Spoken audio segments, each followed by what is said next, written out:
2, 3. It's on. Hello, everybody.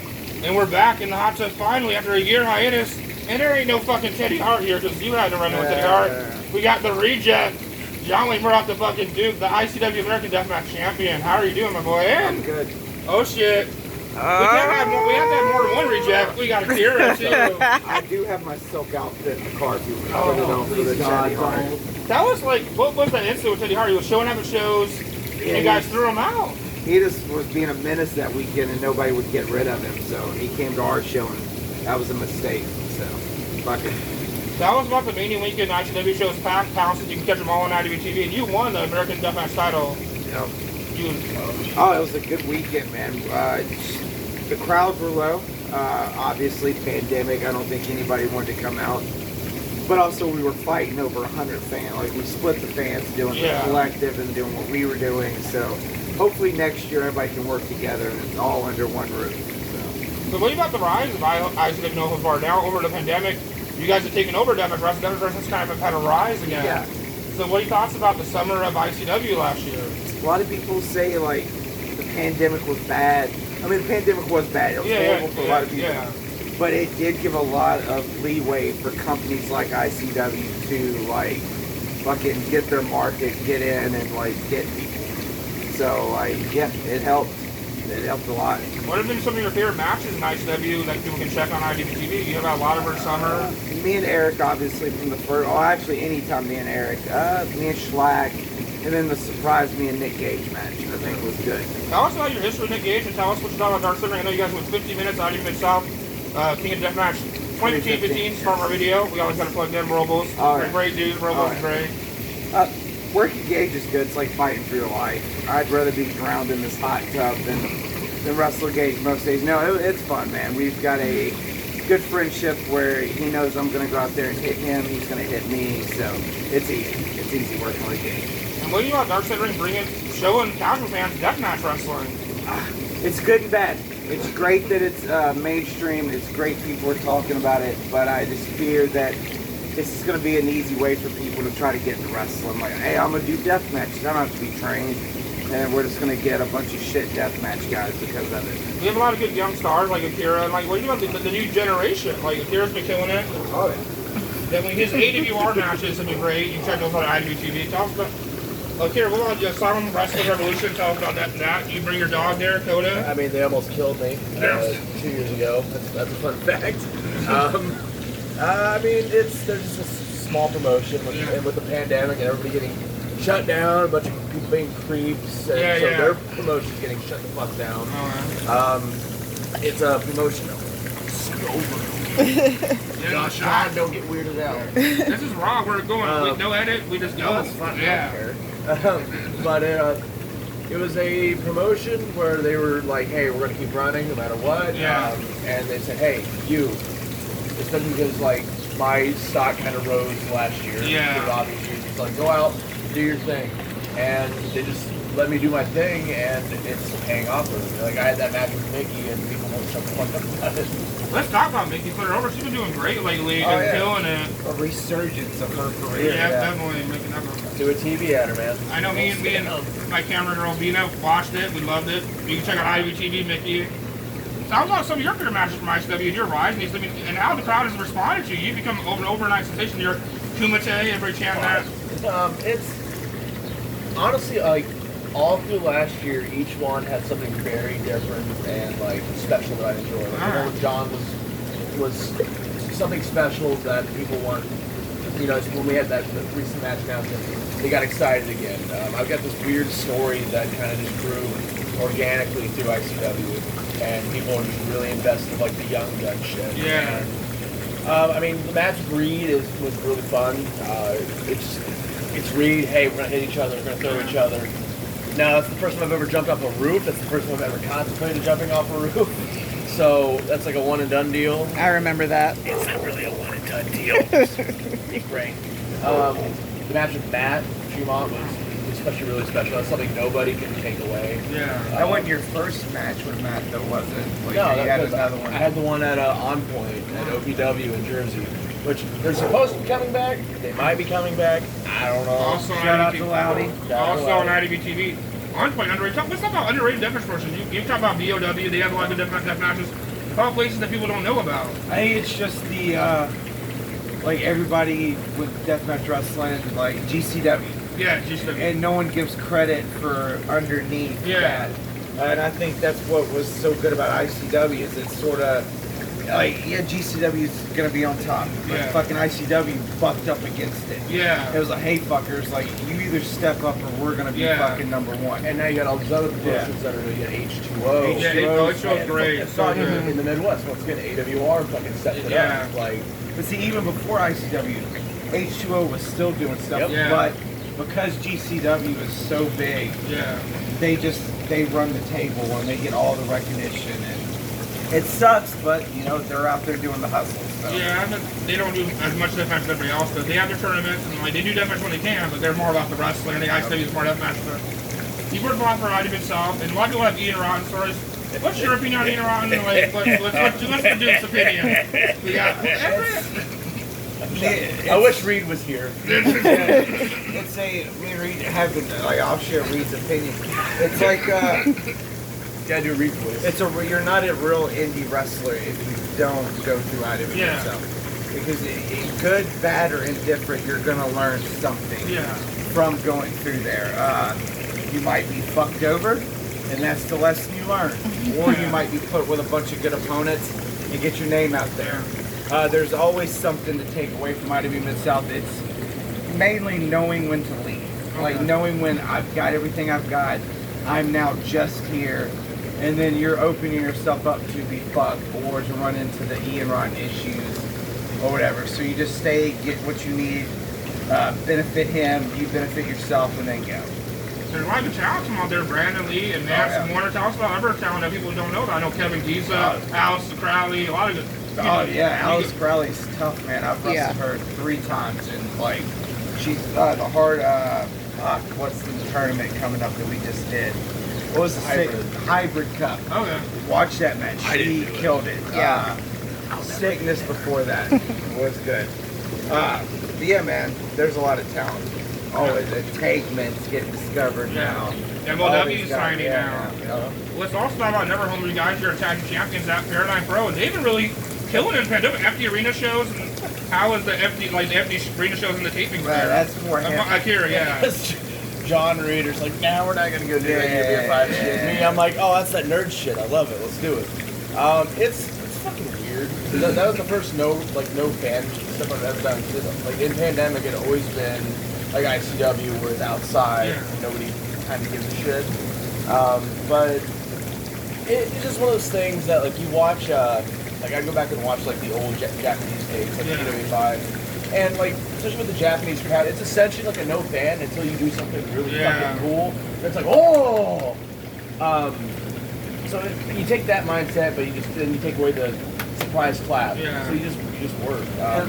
What he said about me and Reed not wanting, we look at the UWFI stuff as like people doing death matches. Like, we do that great, so there's no reason for other people to try. Dominant Agreement, him, all those guys know what they're doing. Like, me and Reed, Reed does, but it's like he doesn't care. And also, I've been a pro wrestler from the South for almost 18 years. I'm not fucking like. You mean I can't hook the ropes? You mean I can't do this? Too many rules for it. You just have to watch your match in terms of combat. That's John Wayne Murdoch. I did one, and like I made it myself, and people said it was hilarious, it was funny, it was different. But I'm not into the whole thing because I know there's others that can do it better. I'm into trying like bits and pieces of everything. If I'm good at it, I'm gonna keep doing it. And like especially with John and Reed behind my, like, you're doing something good, keep doing it. They've always been like super supportive. But especially considering it was another avenue, it was another platform that was people were keeping an eye on, and I went in there and did it, and people kind of put me in that corner like. With Dom as the DW5 guy now, it paid double ends. Now people kind of expect that from me too. And now people aren't too shocked when I actually go out there and I wrestle and they go, oh wow, he can really wrestle, brother. And it's like, yeah, man, I'm doing all that same shit in no holds barred where submissions don't mean shit. So let's talk about Paradigm Pro with fans. I know in the first collective, you guys had that big main event, crazy. So tell us that main event, that was crazy. It wasn't even the main event. It should have been. It should have been the main event. Okay. It's just so long ago. So much wrestling, you forget what's left. Matt Justice and Bradley Prescott. Oh yeah. And the they Daddy. They had no weapons barely. And to give Matt Justice credit, he will never claim to be a deathmatch guy. Yeah. He always says like, I hate being like, I feel like it's disrespectful. I'm not that guy. He's more of an ECW hardcore guy. Exactly. He just claims the title of crazy person. Yeah. Jump off high shit. That's what he does. So yeah, I definitely think we were positioned wrong in that show, and I think our match out of the collective weekend, like that 6-man holds up there to any match. Oh yeah. That weekend. Because that was Nolan's first taste. Yeah, and that's where. Well, that's where. We got to put over Nolan and Harvey. We love putting people over. Let's put over Harvey Heater, who's no piece. Like he went all out versus AJ Gray. Yeah. Nolan, not Nolan. Heater don't give a shit. Yeah, Heater. Like those KVK guys, obviously, like Rejects, KVK, those look my two groups. Yeah. And like Rejects are very the deathmatch, fucking heavy, like tough guys. And KVK guys is like the exact same thing, but less deathmatch. But you got guys like Heater and Nolan who go in there, and if it is a deathmatch, they don't give a shit. They'll go all in. It's not this. I'm gonna hit you with one thing and that's it. I'm gonna out, brothers. Like, nah, man, blast. Like they don't give a fuck. Especially Nolan. Nolan don't give a fuck. No. If we got to put over the guy who's trained most of them, Carrie Awful. The Carney's been in the hot tub. I love Carrie Awful. Let's place Carrie Awful. The Carneys and the Rejects have had great wars. Carrie and not Nick, me. I've known those guys for fucking years. Like when I was in Nashville, I had Nick Iggy's like first couple of matches. I wasn't very hands-on with Carrie early on in his career, but Nick, like I rode with, we went to shows together. Like he was definitely under the wing a little bit, and great. Carrie, I remember sitting at the Stadium Inn, and he was barking like a dog in the lobby just to get fans to like question what the fuck he was doing or whatever. So now seeing the dog guy that he was to now, like all the shit he's doing, like it's great. Like he's pushing out all like a lot of the Killer Be Killed guys, a lot of the guys from that area. Like he's given some legitimacy to Tennessee, which fucking sucks. Yeah. Tennessee's like a black fucking hole. We can do this whole podcast on me shit on Tennessee if you want. Carrie, and I've said this for years, Carrie and Nick are the only bright spots in fucking Tennessee. And Carrie's students, Jaden Newman, because he runs the TV. Oh, Newman, Jaden's. What about Crux? You're on the Crux show. What about Crux? Crux, but he runs TWE. Oh, so TWE's so good. What little, because Tennessee's a shithole. I hear it all the time in the group chats. Like you hear like no one else going, Tennessee fucking sucks. But like TWE, there are little bright spots of where people could go and where can get seen and get chewed out and but learn. It's like that Mid-South experience. How much has the South changed? I know it's getting over with the fans with Sub and New South. So how do you think the South has changed since you started?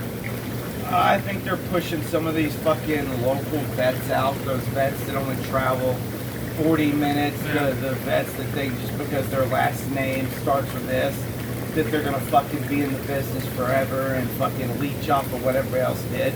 So I think like Carrie and them are forcing people to get better because Carrie's pumping out so much content that it's so much better than all the rest of the shit. So yeah, I think they're just phasing out some of these local legends.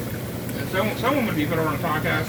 Let's put over the Struggles, who definitely is the voice of ICW, and tell us how important Struggles is. Let's put him over. That's what we do with him and Ron both. Ron like, Amy, like, shit. I watched the title match between me and Eric, and they set the tone so great throughout it. Like very sports-like in their commentary. Not like a lot of places where it's very like in on the joke kind of thing. It's very.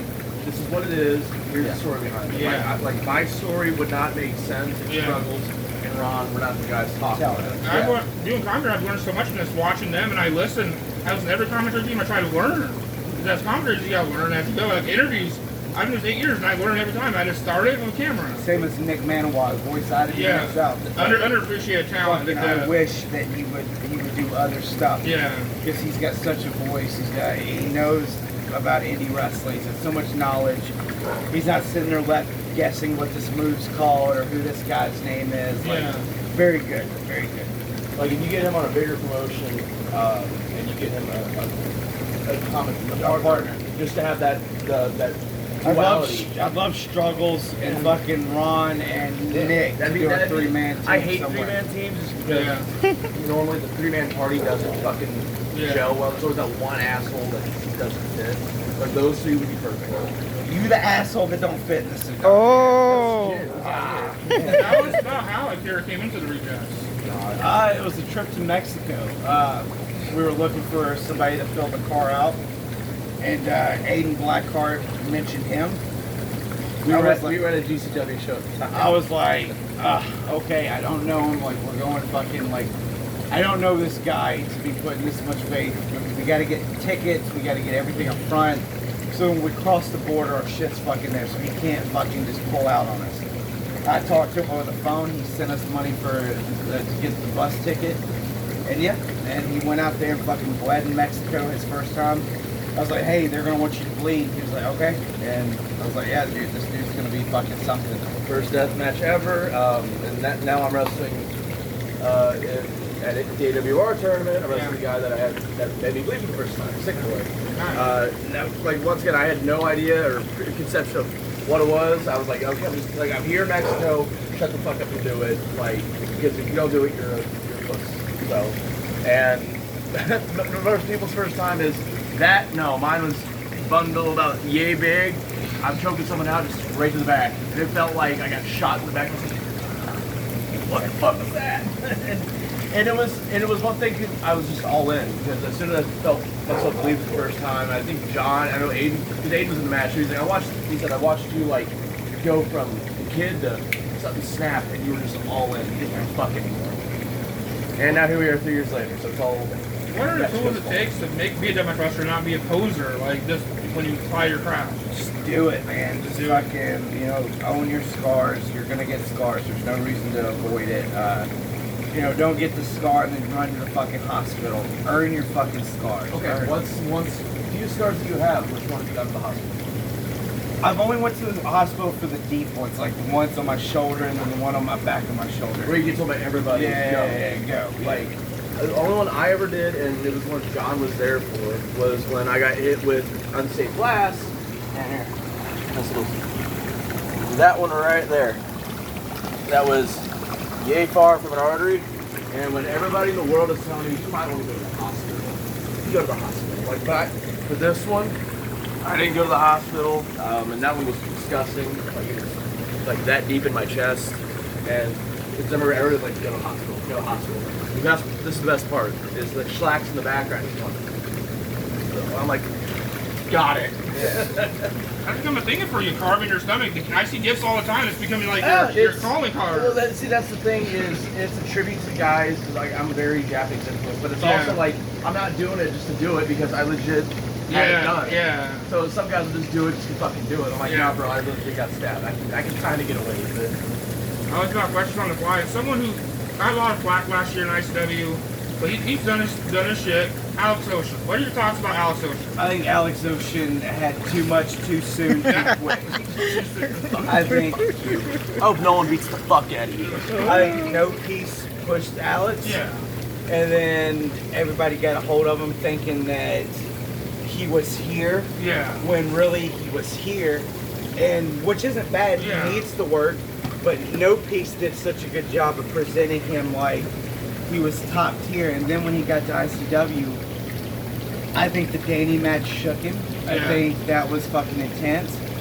I think that, I don't know how to, like, I don't know what's a good way to quote what Alex Sloan said, too much too soon. Yeah. Whereas, like, he was doing a lot of, like, this, once again, Alex, whatever one, he's working, he's coming back up again, I feel. But he was doing a lot of no-piece stuff, so when you get in an environment where it's like, hey, it's you and a guy in a ring, it's not a fucking no ring. It is a different thing entirely. You and I both know that. Like, too much too soon, and when you get thrown to the fire, it's do or die, and sometimes you just got burned. And I think we're appreciating his work now because we're seeing him at the level he's actually at, and now he's learning. We're seeing that, and we're appreciating it more. And he took a break, I think, to realize things. You speak of No Peace, and let's talk about No Ring Deathmatch. We mentioned it. So, like, how do you think that has help deathmatches. Like Casanova, that's the wave that got him over. And what's your thoughts on Casanova? It was really grinded. He got himself in CW, got himself in ICW. He made a niche out of a niche. Like deathmatch wrestling is its own little thing. He took that and made something totally different with the no-ring thing. So good for him. And he amplified himself by doing it. That's the, you can take something that's a niche and still amplify yourself. Like Gage is the perfect fucking example of it. The dude came from like blood and guts CZW, and now you'll see him on like, well, on redacted Chikara. Yeah. Like, and he'll go out there and do the same shit with a bunch of Chikara dudes. Like, he took what he did, and he amplified himself. Same thing with like Moxley, a bunch of all these other dudes. Like, you don't. The only person that limits yourself is yourself. And like Casanova took that no-ring deal. Was like, okay, I'm taking that infamy, that clout, and kind of doing a bunch of other shit. We talked about Struggles earlier. I was on Spaces with Struggles, and Struggles says he has to be the anti-fun police sometimes with you before the show. So tell us about that, and what do you mean by that? He's always like now I got chlorine in my eyes, and he would have said, "That's a dumb move, John. You shouldn't have done it." Oh no, there we go. Yeah, he's a great dude. But yeah, he always is, no, we can't do that. Or I'm like, hey, what about this? He's like, no. And then I try to still do it. But respectfully, I still try to. It's always out of, you don't need, it's not out of like anti-fun to be a dick. It's safety. I want you to live. Yeah. Like the roof jump, he was very no, and I was like, fuck you. That was my one time I was like, you struggles. But my favorite part is when you come to the back, and he always goes like, why? Yeah, and that's my favorite thing, because you know you did something good when struggles. Why? Like after Nolan and I's match in the Pit Fire, he was like, you idiots, you dumb idiots, and we're like, hi. And then a week later we're like, oh, we're dumb idiots. We're dumb idiots. Why did we wrestle that way? I know Denny last time we talked about the severance and stuff, and the big thing, JJ Escobar and the fire spot. You said you don't fuck with fire. So tell us about fire and how like unpredictable it is. I fuck with fire until I seen that. Now I'm like, no man, it's unpredictable. That shit was scary, man. To see a grown man running on fire. Like shit. But thank God he sold that footage. He covered some medical bills, so hey, everybody walked away. What fucks with me is I went out and had a great match with Ruben Steele. Yeah. I'm a train wreck, Southern Sickness Cup 2021 fight. For video before. And I'm like, kid, that was great, yeah. And then like I'm sitting there getting changed, and all of a sudden my dog goes, his coat is in the bag. Yeah. That's the Coda when he at shows. He lays by myself, doesn't move. John's a witness to it. And he'll sit there and he goes, and I'm like, what? And I go, what the fuck is that? What is burning? And here comes John to the back. His dick's on fire! Goes back out, we're like, what? And like 10 minutes later, Eric Ryan comes back and goes, that was a thing. And does the stuff and starts getting high. And I'm like, Eric, are you good? He goes, I'm good. Yeah, I'm good. And if you want to listen to Eric's thoughts, Regular Honor's podcast, he talked about it. Good. So talk about JJ Escobar. He's just trying to be a stuntman mixed with wrestling. I don't think that has a place. Like I respect what he's doing. Yeah, I respect the stunts, but trying to like. I definitely think that he knows he needs real training. Yeah.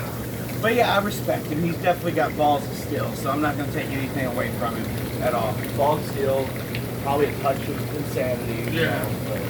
Eric Bryan says he's wearing a cup. It was melted to him, but Lisa's parts were sick. Yeah. Thank God for that cup. My favorite thing is when you watch the video of him getting put out, like everybody's screaming, here's John, grabs a jug, dumps it, and just fucking walks away. I'm like, it's always so relaxed. You gotta listen to the promoters when they say don't do that. Yeah. Well, that's another thing too, especially like a tournament. You got 15 people saying yes or no. Yeah. Like it's shit happens. I mean, it sucks if they're losing the building, but like shit happens. Yeah. Like, there's so much confusion between that. And people ask, like, hey man, that's their business. But like that's my take on it. Is shit happens. It's confusing. Yes, no. Who's really saying what?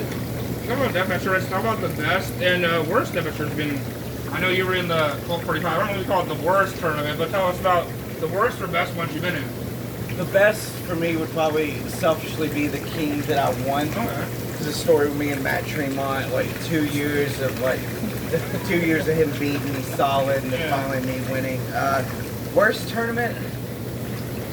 I'd say this. Not even Carnage. Maybe this random tournament I was in North Carolina or some shit like that. I forget what it was even called. It was like Me and no, it was a long time ago. We rode up with Corporal Robinson. Okay, yeah. I definitely haven't done that. God. I mean, I selfishly have to say the worst tournament I've ever been in is one I almost died in. Almost died. You know, it kind of sucked. Tell us about that story. Well, so you showed the scar. This was my first death match in America. I had the one in Mexico, and everybody was like, "Hey, man, like he's crazy, he's kind of crazy. Like he'll do good." And so I kind of got put in the slot at the last minute because someone pulled out against Peter B. I'll scoot over. Yeah, I'm getting out. It's making me sick a little bit. You're doing good. And so I do. I'm nervous because it's my first one there, and like it's people that I know that are watching. People that know me but don't really know me. They have this opinion of me. So go out there and work in the match, and I'm sure. I got sick of it. And I started just kicking the fuck out of Peter. Like when you see me start throwing head kicks at him, I legit knocked him out once because he threw a fucking watermelon with skewers at my dome, and I split it in half by headbutting it. And I wonder why my neck's bad now. And I legit got sick and started kicking the shit out of him. And he goes in the ring, grabs a can of glass, which, you know, fine and dandy, it's a little pain. Throws it. And you can tell, like, when you hear untempered glass breaks, once again, John knows this better than anybody. It's a very different sound than what you think. And there was this right here, this little cut, and I could see go. This is my first time ever seeing like this happen in my own body. It was, but like I didn't panic. And like when I got the chest up, I didn't panic. But I looked at it, and this is what's you kind of fucked in the head. And so I go, oh fuck, you just go, damn it, shit, fuck, okay, boom. And he comes up, Peter comes up, and he goes, you're fucked. And I said, we're finishing the match, fuck you. And he said, okay, through me to the thing. So we just kept going. And then he powerbombed me through the same kind of glass, untempered, and that's where I got the rest of my body. I also had this right here. They call it the necro, and it was open so much when the nurses were cleaning it out, like their finger was all the way in here and I could see it. It was really fucking gross. But because of that match, because like there was a lot of names on that tournament. So but people saw that, and people saw how relaxed I was, and I was told, you made a good impression, you did not pussy out at all. But I mean, it's good for that regard, but you know, almost dying, I kinda have to go, it sucked. I've never really been a part of a tournament that was like, I hate my time, it sucks. Whatever people want to say about the Colt 45 tournament, I was having fun the whole time. Yeah. Like, I had a fun match with Stockade, and I had fucking Lodi from the flock commentating, which is the funniest thing. Yeah, your match Stockade was really good. The best part is I go to the back, and Lodi's just like, there was wrestling in that death match. And we're like, yeah. And he was like, that was amazing. And so when you watch the finals, like Lodi would shoot like, this is my guy to win it. This is my guy to win it. Love this guy. And the next day he was putting me over. He was like, I love this guy. He does wrestling and death matches. And I was like, man, if you watch like modern death matches, he's mine like a fucking one. But like that tournament was so relaxed and fun. It wasn't a bad time at all. Yeah. I got whatever I wanted in the back. People were really relaxed, really cool, having fun. Yeah. Because we were all there for good cause. It didn't matter if there was no fucking fans there. His dad was there. His whole staff was there. Everybody that mattered. Yeah, he was happy that it happened. And I was like, that's all I care about now. I also thought your match was over and like that match is on YouTube. It's so good. That match. So there's always those matches where I think it was like Neil told me it was like your pain limit match, where you go, fuck, that sucked so fucking bad.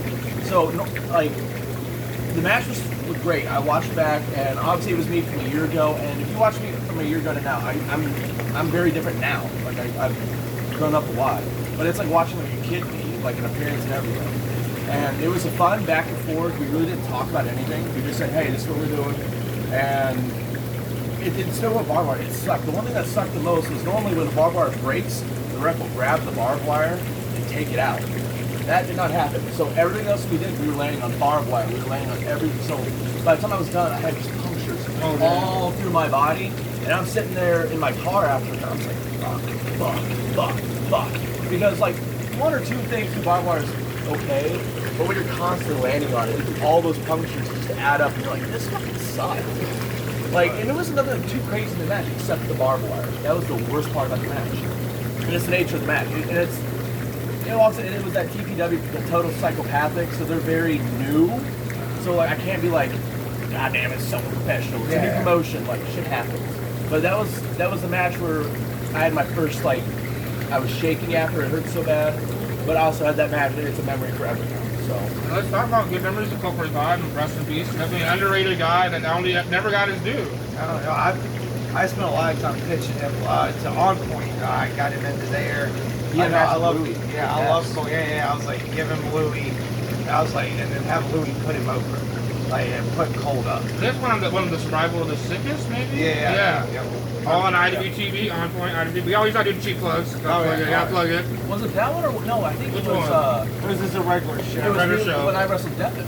Yeah. Oh yeah, you and Devin, definitely. No, I was there. I wasn't there for you with Devin. Oh, okay. Yeah. Just watch the On Point library. There's so much good shit. There's probably the sickest shows, the Master of the Match shows. Definitely an underrated promotion in Jersey that doesn't get much love. Cole, like, he has a Say Ozawa shirt now in his memorial. It says like tough little bastard. He was fucking tough. I watched him get a powerbomb from the apron through like a car thing. He just landed on his neck, got up, and finished the match. Like, fuck that, man. Like, he was tough. But he loved deathmatch. He loved wrestling. He loved deathmatch wrestling. And he was so happy to be wherever he was. There was no like fucking attitude, no ego. He was very humble and just was like, I'm happy to be here. Like, he never made the first time I met him. He was just like, dude, I'm fucking. And I was like, dude, cool. So I was like, I heard of him before I ever was like even popping off. This was like 2019. He was saying this stuff. The best dude, and it sucks he's not here because he was a tough fucking dude that I think once again should have gotten his due, and he would go through hell to make us happy. We're here for Crimson Crown, and we honor Supreme. Tell us about what Supreme meant to you, and like you were on Crimson Crown shows with him, definitely wrestled him. I met him a couple of times. Great dude. Like, obviously, I did not meet him when he was wrestling, when he was full-blown Supreme. Yeah. But the guy that I met was happy, was proud of Sage. Yeah. Everything that her and Kyle was doing, like, you could tell, like, Supreme was super proud about all that. And then one of the shows, one thing, like, I never hung out with him outside of wrestling but one time. And we went to get, like, tacos on the street or whatever.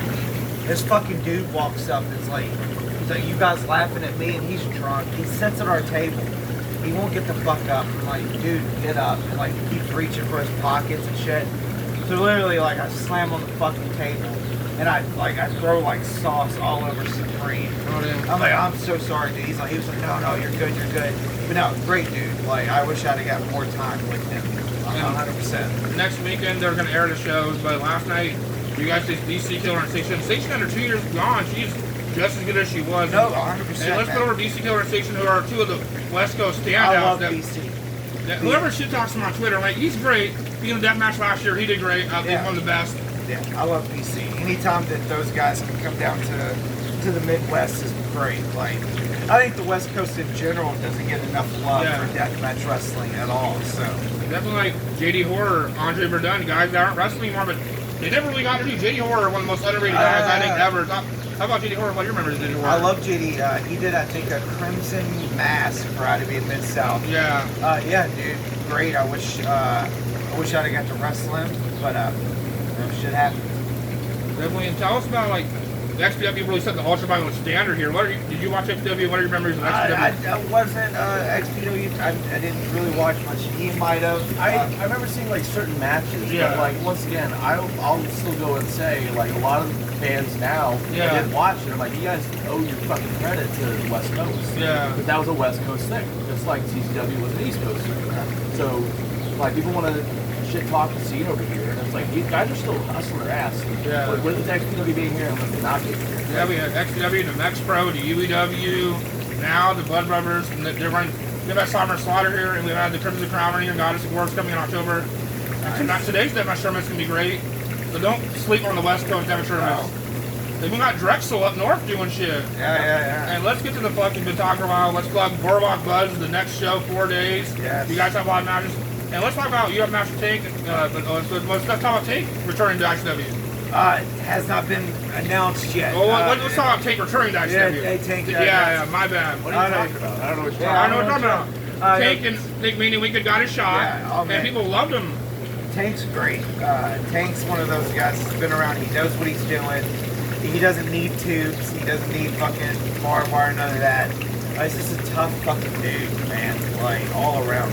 He got a ton of respect for the business. He demands respect for himself. He demands respect for the business. So we need more guys like him to hang around a lot longer. Definitely like Tank and like Iceberg from back in the day. Those guys are good guys. Freak Show. All those guys. All those guys. I love Freak Show. Tell us about your wrestling Sadiqa, who's been great. Yes, it's going to be great. Hopefully she powerbombs me into a car and hits a fan. No, she's great. She's fucking Queen of Zona. I mean, like, that's a crazy fucking place. I've been there. And I don't know if I can do every show in that fucking place at all. Tell us about the Junkyard in Zona. You can find an IWTV, definitely. It's crazy. We, like, got dressed on this, like, abandoned, like, church bus. Like, there's people getting dressed in, like, in the back making hogs and shit. Like, it's crazy. Fucking just a big dirt fucking junkyard. Well, you got matches on Blur Buzz, like your matches. So I have versus Reed at the anniversary of me jumping off the roof.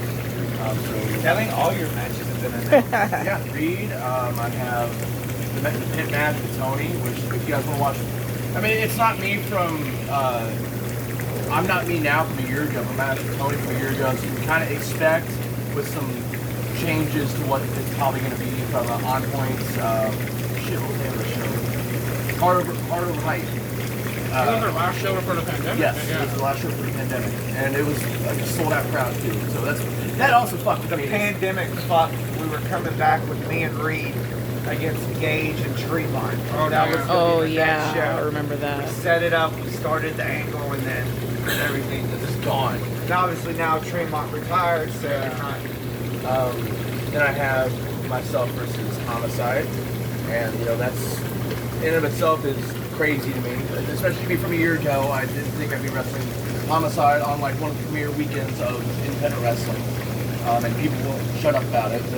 I'm like, yeah, that's one of the things I try to stay like super like humble. So I'm like, so when people say shit to me, I'm still like, that's so fucking weird. Like me a year ago going, this is weird. Like you saying, you're like you were.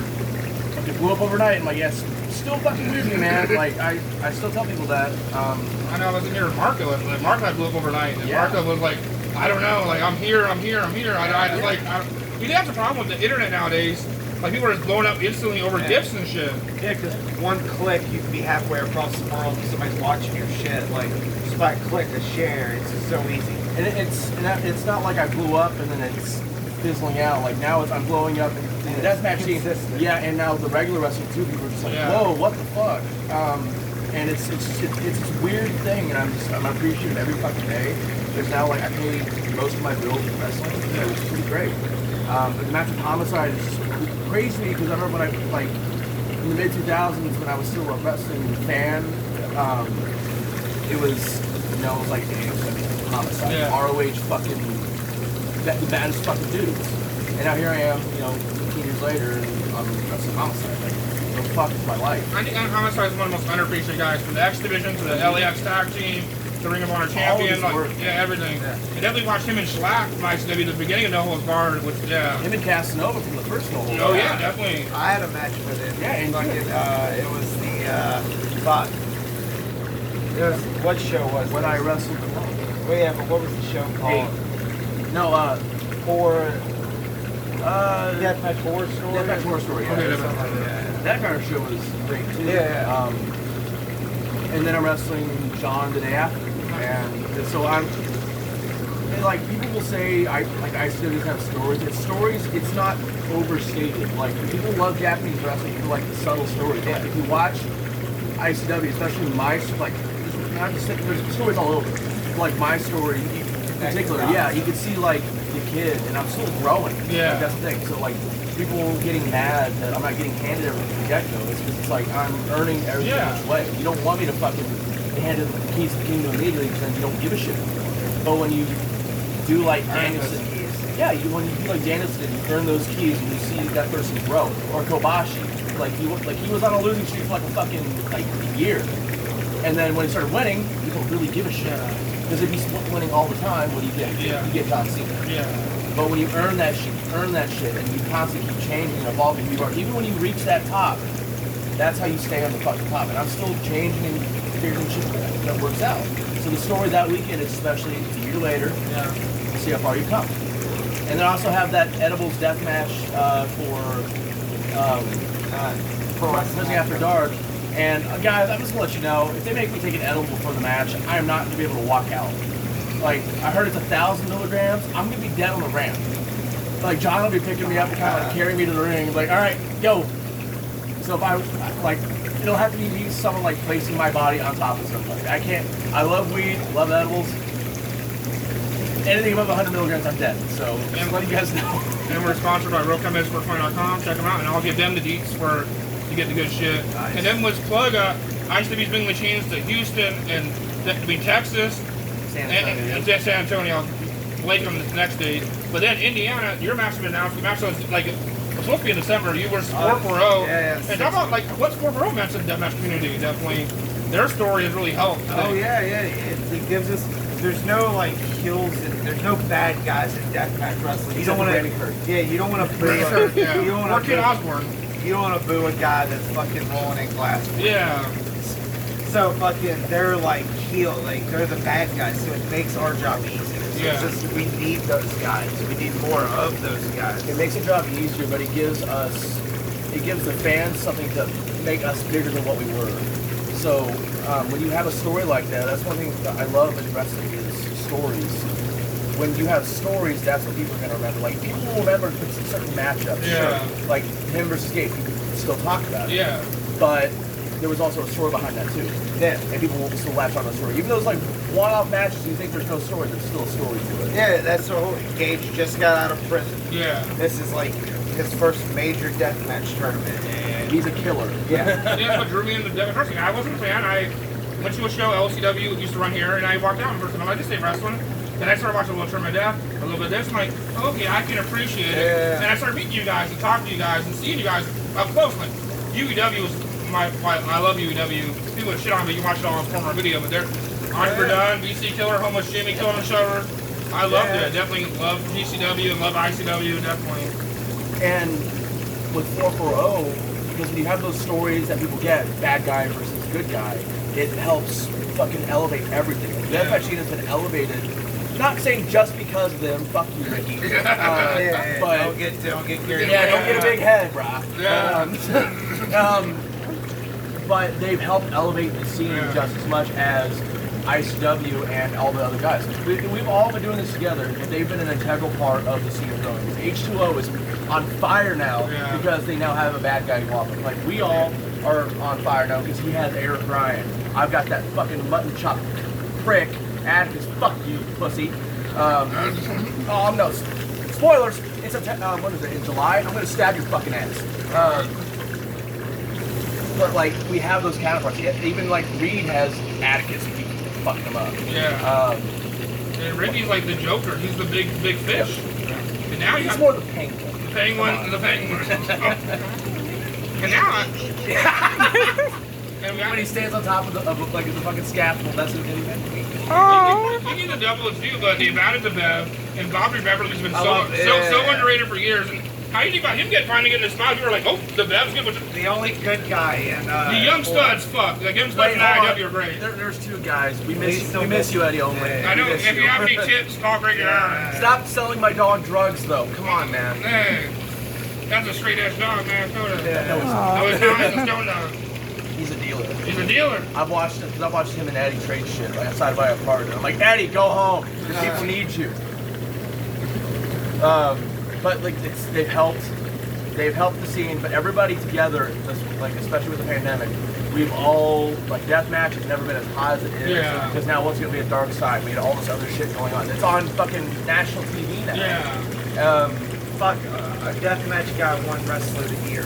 Yeah. Because of how strong like we were carrying IWTV as far as like fucking do like you're wrestler. You want Wrestler of the Year? Yeah. Mox won Wrestler of the Year. Yeah.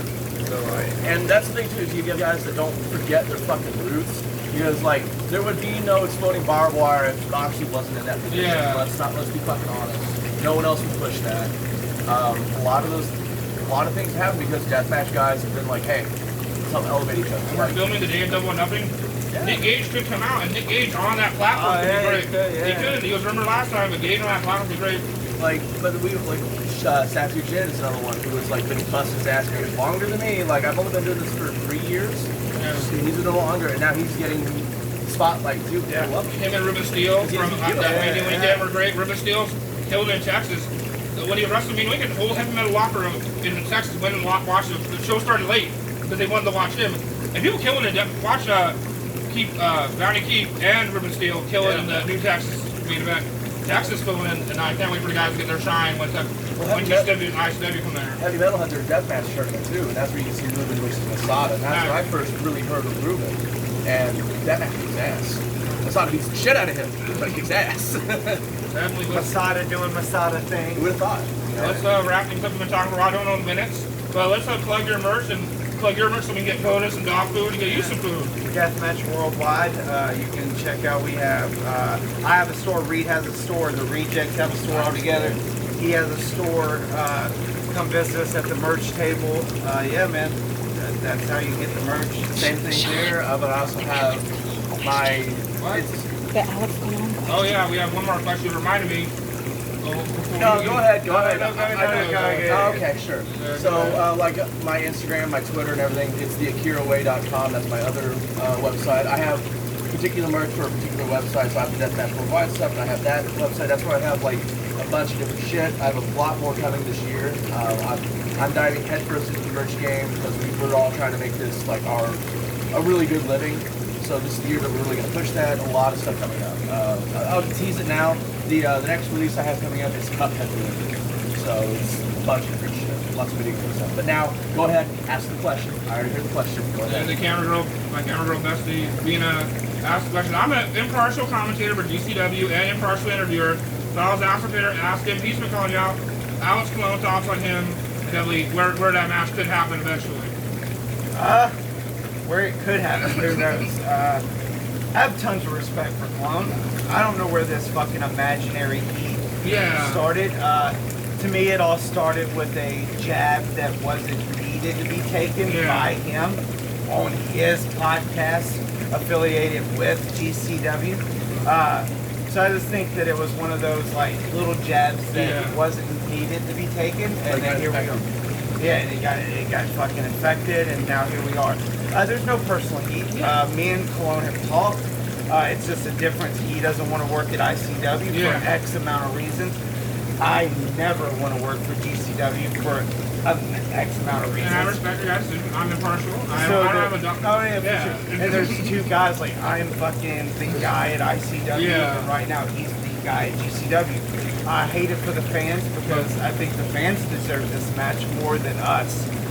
So yeah, hopefully it happens, but there's no heat on my end. You need to call Ian, but they're neutral ground. Like I've never, neutral ground. I know, I won't do Ian. We'll find summer neutral ground. H2O or no peace. H2O or no peace. Someplace that could use that match would be elevated.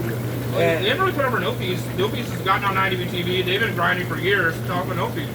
Oh yeah, No Peace is fucking great, dude. Like they have definitely, like they're playing both, like they couple themselves with ICW weekends, but then they do GCW stuff. So they're definitely like getting the best of both worlds. So they're the smartest out of everybody in my book because of what they're doing. And I like what they're doing with like a bunch of no rings and like their pay-per-view kind of deal is in a ring. Yeah, it makes that. Some people hate it. Like I love it because I love wrestling in a ring. I feel like you can express a lot more in the ring, but it's also because like when we did that 6-man, it was such a different feel. It looked like we were on TV the way the production was. So they're kicking ass. They're constantly trying things, changing things up. They have the weirdest matchups the world never thought would actually be a thing. Like Raver and Sue Young. Yeah, Raver's weird. But it was also coal, so it's an EC3 and that prick. I'm not saying his name. Fuck you. Satu Jin's on their next coming show with the FD and you have James Mitchell coming out. If Harrow getting his due, Harrow's a tough motherfucker, definitely. Neil started popping off because of No Peace too, and it just escalated from there. Like they once again they give another avenue with a lot of eyes because they get everybody from both sides watching it. So it's just really cool. Let's plug your social media before you log off. Duke on Twitter, Facebook. I don't. The Duke JWM, be specific. Come on. Yeah, not the heel Duke. I don't know who the fuck that is. Okay. But yeah, I don't fuck with Instagram or nothing like that. The bunny runs the heel social Yeah. Bad Bunny? No, just bunny. Oh yeah, the bunny. You have bunny and a guinea pig. Bunny and a guinea pig. All hip or cute guinea pig pictures. You're bonding with the guinea pig. You gotta subscribe to my Patreon to get that dog content. So Okay. People pay for it. So. Nice. And you got a lot of merch, stickers with the dog, and I got the pin. So that we can find merch, get stickers, pins, shirts, everything. Where can people follow you? Same like my website, The Akira Way. At The Akira Way on Facebook, Instagram, Twitter, all that. I'm very much stepping away from it, like being as active, just because it's social media is its own thing. Yeah. And once you get tired of it, you get really fucking tired of it. So like I'll post a thing now, and that's one thing a day, not even like a day, every other day. So I'm very happy stepping away from it. It's fucking annoying. But you can follow me there. Like I got my own Discord and stuff, so you can on my Twitter you can probably find it on there and join in. And I'm always active there talking to people. Yeah, just follow us. We do like talking to fans, man. Like interacting podcasts, all that. Interacting with fans is one of our favorite things to fucking do. You got cash out, so if people want to donate to you, I paid you last night. $pay the samurai. Tip jar. Tip jar. Yeah, fucking, I don't know You don't know anything? Yeah, I fucking don't remember it. I just send it to people. I send it to Akira with a note that you to the dude. Yeah, John Wayne Murdoch. Yeah. So this has been Sean Sense Soccer, first one since the Teddy and with the Revolt were in here for Kemp Connolly and Zane Riley, great dudes. Check that interview's still up. You can't find Teddy Hardware. So follow John Murdoch, follow Akira. They've been great. Thanks for talking to me. Crimson Crown June 4th and 5th. Eternal Beyond and the Supreme Tribute Show on the Star Sense. John Murdoch, Akira, realkindsport.com, and follow Grungy Graps, our camera girl, on Twitter. And peace. Bye. How long did we go?